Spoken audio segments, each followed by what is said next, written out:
ఈరోజు మేము అంటే చాలా అంటే క్లిష్టమైన పరిస్థితులలో మొదటి సంవత్సరం గడిచింది, రెండవ సంవత్సరం గడిచింది.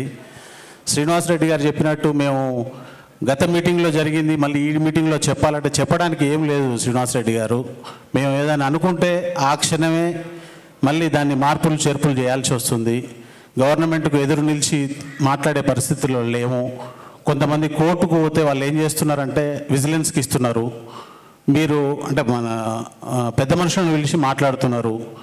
కాబట్టి పోటీ గవర్నమెంట్ మీద తిరుగుబాటు చేసి ఏం చేసేయలేము. మనకున్న ఆయుధం ఒకటే, టెండర్ లేకపోవడం, లేకపోతే ఉన్న వర్కులను ఆపుకోవడం, పని చేయకుండా. వాళ్ళకు అవసరం ఉంటే మనల్ని పిలిచి పని చేసేటట్టు మనం చేయాలి తప్ప మనం ఏదో సాధిస్తాం ఏదో చేస్తాం అనే పరిస్థితిలో మీరు ఆల్రెడీ వరంగల్లో మీరు ప్రతి అధికారి చుట్టూ తిరిగి మీరు చెప్పిండ్రు, ప్లస్ ఒక ఎమ్మెల్యేల చుట్టూ వెళ్ళి చెప్పిండ్రు. స్పందన అనేది మీరు చూసిండ్రు. మీకు కొత్తగా నేను చెప్పాల్సింది ఏది లేదు. మాకు తెలిసిన విధంగా మేము కూడా మాట్లాడితే మంత్రులు కానీ ఎమ్మెల్యేలు కానీ మిమ్మల్ని పనులు మేము చేయమంటలేం కదా.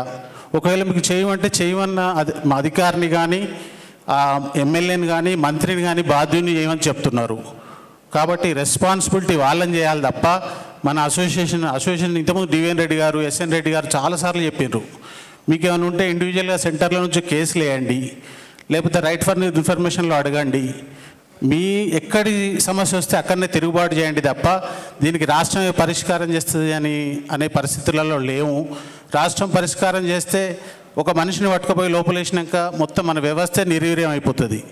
దీనికి తోడుగా నేను అంటే సరే గొప్పగా చెప్పుకోవడం కాదు కానీ చిన్న కాంట్రాక్టులు అందరు కలిసి మేము ఇట్లా చేస్తామంటే సరే మంచిది, మీరు వెళ్ళి అడగండి, ప్రెస్ మీట్ పెట్టండి అని చెప్తే వాళ్ళు కొంచెం ఇంకా ఎక్సీడ్ అయ్యి సెక్రటరియట్కి పోతే వాళ్ళను అంటే ఇంటెలిజెన్స్ వాళ్ళు కానీ ప్లస్ చాలామంది అంటే పోలీస్ అధికారులు కానీ మీరు ఎట్లా వచ్చిండ్రు, ఏ రూపకంగా వచ్చిండ్రు, మీకు ఇంతమందికి పర్మిషన్స్ ఎవరు ఇచ్చిండ్రు అంటే వాళ్ళు చేసిన తప్పేంటంటే ఎవరో వేరే అధికారి దగ్గరికి పోతున్నాం మేమని చెప్పి ఆ పాసులు తీసుకున్నారు. ఆ పాసులు తీసుకున్నప్పుడు ఆ అధికారులను వాళ్ళు పని చేస్తున్నారు, వీళ్ళను గొడవ చేస్తున్నారు. ఇవన్నీ జరిగే విషయాలు మీ దగ్గర దాకా రాకపోవచ్చు.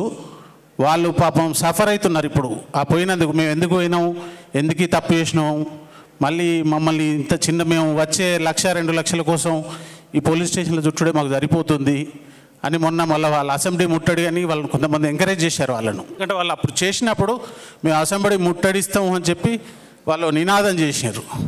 ఆ నినాదానికి కొంతమంది రెచ్చగొడుతున్నారు వాళ్ళను, మీరు అసెంబ్లీ ముట్టడించండి అని. అసెంబ్లీ ముట్టడిస్తే వాళ్ళని ఉంచుతారా, తీసుకుపోయి ఎక్కడో అరెస్ట్ చేస్తారు, ఏదో పోలీస్ స్టేషన్లో చుట్టూ దింపుతారు. అంతా అట్లాంటి పరిస్థితులు వద్దు మనకు. మనం పెట్టుబడిదారులం, డబ్బు మనం పెట్టి పోలీస్ స్టేషన్లో చుట్టూ తిరగాల్సిన అవసరం మనకేమొచ్చింది? మనం పనులు చేయకుండా పనులు ఆపేద్దాం. మనల్ని ఎవరు పని చేయమని ఎవరు ఒత్తిడి కూడా చేస్తలేరు. కాబట్టి దయచేసి దీనికి సహకరించి అందరూ పనులు బంద్ పెట్టడమే తప్ప దీనికి వేరే మార్గం లేదు. ఎక్కడి స్టేజ్లో వాళ్ళు ఏ జిల్లా లెవెల్ ఆ జిల్లా నిలువరిస్తేనే తప్ప దీనికి పరిష్కారం దొరకదు. మనమే టెండర్లు వేస్తున్నాం, మనమే లెస్సులు పోతున్నాం, మనమే మళ్ళీ పేమెంట్లను గొడవ చేస్తున్నాం. కాబట్టి మనకు దీనికి పరిష్కారం అనేది లేదు అనేది నా ఉద్దేశం. మీరు పరిష్కారం అనుకుంటే మీ వెంట రావడానికి మీకు పెద్ద సమస్య ఏం లేదు. ఆ పెద్దలు కూడా మాకేమన్నారు, మీరు లీగల్గా ప్రొసీడ్ కాండి తప్ప ఈ వాళ్ళ చుట్టూ వీళ్ళ చుట్టూ మేము ఎంతకని తిరగలేము, మీరు లీగల్గా ప్రొసీడ్ కాండి అని చెప్పారు. ఇప్పటివరకు ఒక లీగల్గా ఒక కేసు కూడా చేయలేదు. ఎక్కడి పేమెంట్కి మాకు పేమెంట్ రావాలని చెప్పి కోర్టుకు పోయిన వాళ్ళు ఒక్క కాంట్రాక్టర్ కూడా లేడు మన దాంట్లో. ఇరిగేషన్ వాళ్ళు పోతే వాళ్ళు సఫర్ అవుతున్నారు. కాబట్టి అందరు ఆలోచించి మీరు నిర్ణయాలు తీసుకోవాలని ఎస్ఎన్ రెడ్డి గారు ఉన్నారు, మనకు డివిఎన్ రెడ్డి గారు ఉన్నారు. డివిఎన్ రెడ్డి గారు అయితే ప్రతి క్షణం మన వెనకే ఉంటున్నాడు.